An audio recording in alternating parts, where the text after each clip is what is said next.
Sometimes we have to know when to take a break. Sometimes we have to know when to relax and just do something that's easy, that you really don't have to think a lot about. When you have those traumatic issues in your life, know that you may need to talk to someone, right?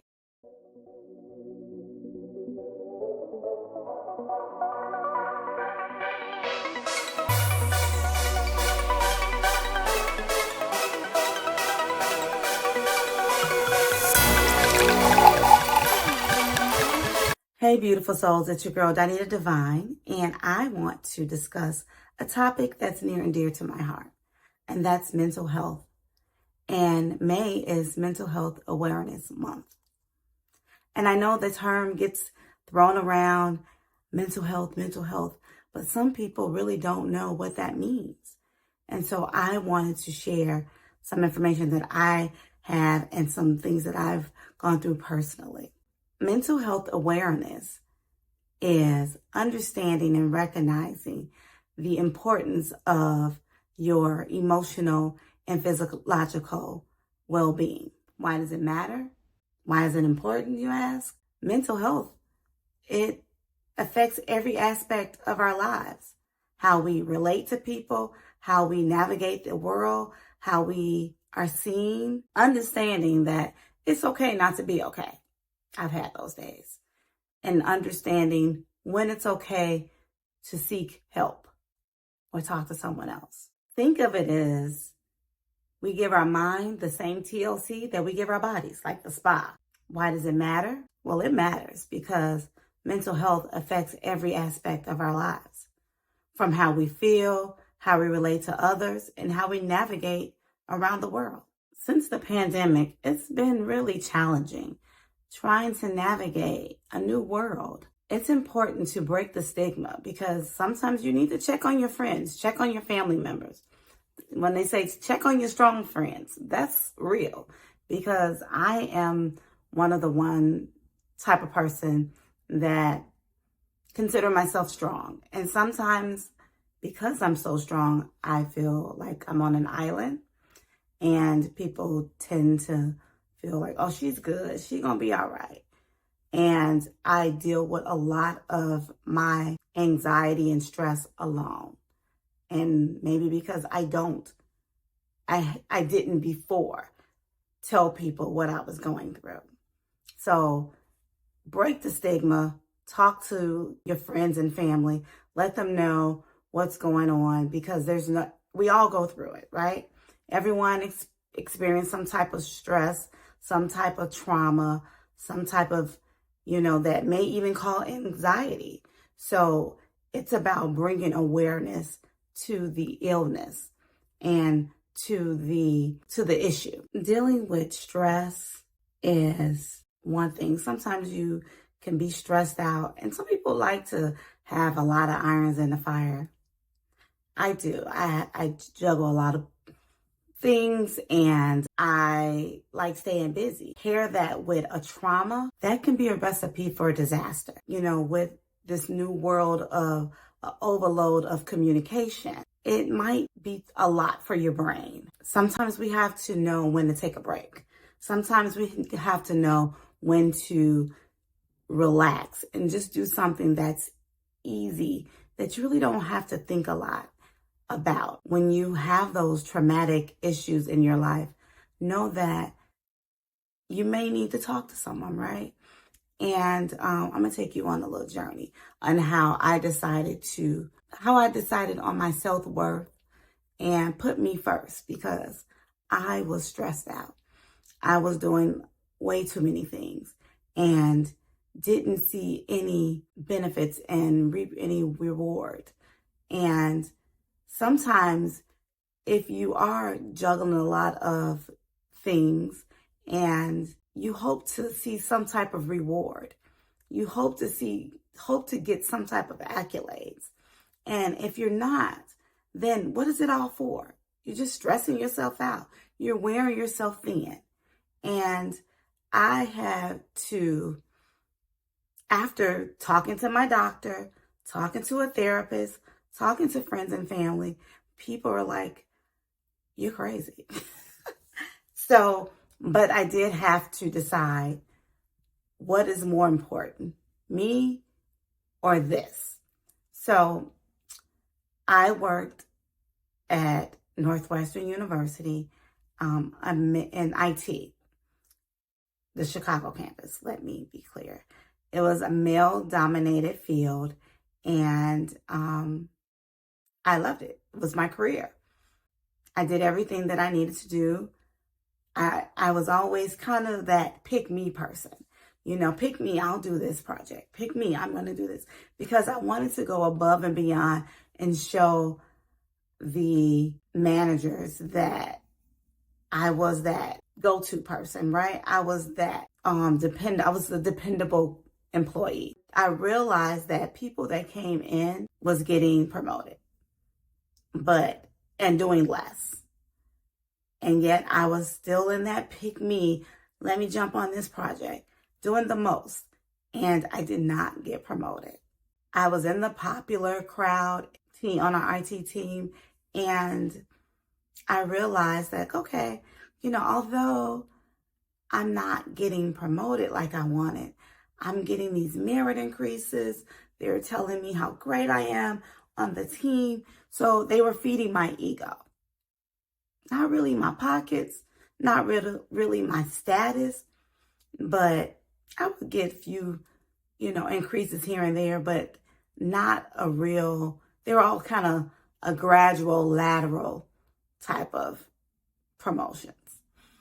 And when I saw other people getting real live promotions that they can put on a resume and take somewhere else, right?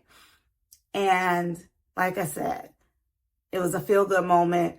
You on a crew that people loved, and we had a good time. And so it was like, I'm gonna ride the wave. The pandemic hit, and we didn't have that same camaraderie that we had on site because we were all now remote. Everybody was on their own island. And you start to see that, okay, when the work is now divided, although you had people under you and you were the lead, when it comes down to your title on a remote status, you're a worker bee. And it hit home that the people that I thought was my mentor and that I went to talk about growing in my career was basically keeping me along to do the work, to do the dirty work they didn't want to do. I was like, okay, I need to find another job. Because it's the pandemic and remote was kind of easy, I continued to ride the wave. Whose fault is it? Mine. It was easy. You working remote, everybody else was going back into the office, and I was like, okay, I need to do something before I leave this place. I decided to go back and get my master's. But before that, I was dealt a heavy blow. My cousin, who was like a sister to me, passed away from a bout of breast cancer. Well, she beat breast cancer, and then it came back in another form of cancer. And dealing with that was like a huge blow to me. And then that's when I decided, like, hey, what are we going to do? You have been here long enough, and it's time to put you first. So I took the step to get my master's. Within the next year, I obtained a master's degree from Northwestern University. I started applying for jobs thinking, okay, now I got some leverage. I already had a bachelor's. Now maybe I have the experience. Maybe I can get my foot in the door somewhere. Staying at Northwestern. Nothing was moving. I went to my managers who promised me promotion after promotion. As soon as I do this, as soon as I get this, as soon as this happens, this opens up. Crickets. And then I was abruptly moved to another department and demoted. My pay stayed the same, title stayed the same, but I was receiving boxes like I worked in the warehouse. I was on phone support, and I just couldn't wrap my brain around why I was going backwards when I've done everything in my power to progress in my career. And that left me on top of with my cousin passing away, and now my career going in a downward spiral.